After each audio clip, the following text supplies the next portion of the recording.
Hello, नमस्ते, प्रणाम, सलाम। Welcome to Delhi Mirror. Purnia Bihar का चौथा ऐसा एयरपोर्ट बन गया है जहां से फ्लाइट ऑपरेशन शुरू होने जा रहा है। पूर्णिया एयरपोर्ट से 15 सितंबर को एक साथ 2 एयरलाइंस उड़ान शुरू करने वाली हैं, जिसको लेकर टिकटों की बुकिंग ताबड़तोड़ शुरू हो गई है। पहले दिन ही 2 बड़े शहरों कोलकाता और अहमदाबाद के लिए पूर्णिया एयरपोर्ट से विमान उड़ान भरेंगे। अब ऐसे में सवाल उठता है कि आखिर बिहार के अन्य हवाई अड्डों का भाग्य कब बदलेगा। गोपालगंज के सबिया एयरपोर्ट से लेकर मुजफ्फरपुर के पताही में हवाई उड़ान का सपना अभी भी हवाई क्यों है और वहां अब तक क्या काम हुआ है, इन एयरपोर्ट्स की आपको जानकारी दें। उससे पहले देश की सबसे बड़ी एयरलाइंस कंपनी इंडिगो एयरलाइंस ने पूर्णिया एयरपोर्ट से उड़ान शुरू करने को लेकर जो ऑफिशियल स्टेटमेंट जारी की है उसके बारे में आपको बता देते हैं। देश की सबसे बड़ी एयरलाइन कंपनी इंडिगो ने सोमवार को घोषणा की कि 15 सितंबर 2025 से वह कोलकाता और पूर्णिया के बीच सीधी उड़ान सेवा शुरू करेगी। यह उड़ान सप्ताह में 3 दिन सोमवार, बुधवार और शुक्रवार को होगी। कोलकाता से उड़ान दोपहर 12:30 पर प्रस्थान करेगी और 1:40 पर पूर्णिया पहुंचेगी। वहीं वापसी उड़ान पूर्णिया से 2:30 पर उड़ान भरेगी और 3:40 पर कोलकाता पहुंचेगी। इंडिगो के मुताबिक यह उनका 94वां घरेलू गंतव्य होगा और बिहार में पटना, गया और दरभंगा के बाद चौथा शहर बनेगा जहां से कंपनी अपनी सेवाएं शुरू करेगी। साथ ही यह पूर्णिया एयरपोर्ट से पहली कमर्शियल उड़ान होगी जिसे इंडिगो संचालित करेगा। इंडिगो के हेड ऑफ सेल्स विनय मल्होत्रा ने कहा, हम पूर्णिया को अपने नेटवर्क से जोड़कर बेहद खुश हैं। यह शहर व्यापार और उद्योग का उभरता हुआ केंद्र है। कोलकाता से सीधी कनेक्टिविटी मिलने से न केवल सीमांचल के यात्रियों को फायदा होगा, बल्कि इस इलाके में व्यापार, पर्यटन और आर्थिक विकास को भी गति मिलेगी। हम गर्व महसूस कर रहे हैं कि हम पूर्णिया एयरपोर्ट से उड़ान शुरू करने वाली पहली एयरलाइन बन रहे हैं। यह उड़ान ATR विमान से संचालित होगी ताकि यात्रियों को किफायती और सुगम हवाई सफर मिल सके।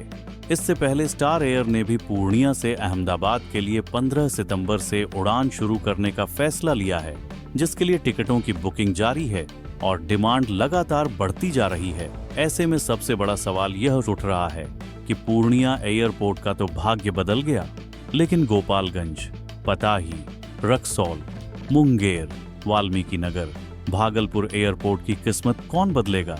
इन एयरपोर्ट्स पर आवारा जानवरों की जगह विमान उड़ान भरते कब दिखाई देंगे? ऐसे में हम आपको बताते हैं कि अब तक इन एयरपोर्ट्स को लेकर सरकार ने क्या कदम उठाए हैं। सबसे पहले बात करते हैं सबिया एयरपोर्ट की, जहां बाउंड्री वॉल के लिए 4 करोड़ रुपए देकर सरकार कान में तेल डालकर सो गई है। बाउंड्री के बाद इस एयरपोर्ट पर कोई काम नहीं हुआ है। गोपालगंज के मौजूदा सांसद इसे ही अपनी उपलब्धि मानते हैं। इस एयरपोर्ट की हालत यह है कि अभी हाल ही में बिहार सरकार ने जिन 6 एयरपोर्ट के लिए एयरपोर्ट अथॉरिटी ऑफ इंडिया से समझौता किया है, उसमें भी इसे शामिल नहीं किया गया है। ऐसे में इस एयरपोर्ट से उड़ान शुरू होने की उम्मीद हाल के सालों में नजर नहीं आ रही है।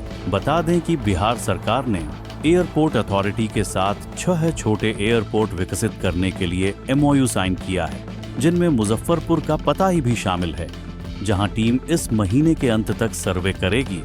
राज्य कैबिनेट ने पहले चरण में कुल 150 करोड़ यानी कि हर एयरपोर्ट के लिए 25 करोड़ रुपए स्वीकृत किए हैं। मीडिया रिपोर्ट्स के अनुसार स्पिरिट एयर ने चरणबद्ध संचालन योजना में मुजफ्फरपुर को शामिल किया है। उड़ान योजना UDN के तहत यहां से 19 सीटर विमान उड़ान भरेंगे। अब रक्सौल एयरपोर्ट की बात करें तो राज्य मुख्य सचिव के अनुसार रक्सौल का लक्ष्य जून 2028 तक ऑपरेशनल करना है। इस एयरपोर्ट के लिए उड़ान योजना UDN 5.2 में 8 सीटर विमान हेतु रूट्स पर बिड्स मिली हैं।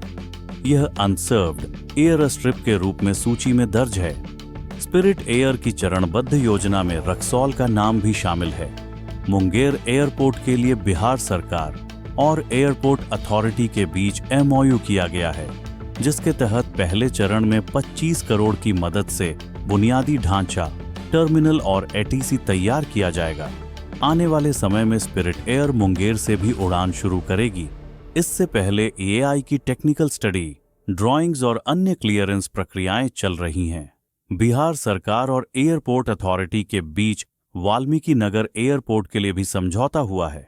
एआई ने 22 सितंबर से 28 सितंबर तक ओएलएस अवरोध सर्वे की समय सीमा तय की है। अब अंत में अगर भागलपुर एयरपोर्ट की बात करें तो भागलपुर के लिए ग्रीनफील्ड साइट सुल्तानगंज क्षेत्र में एआई की प्री फिजिबिलिटी में लोकेशन अनुमोदित बताई गई है।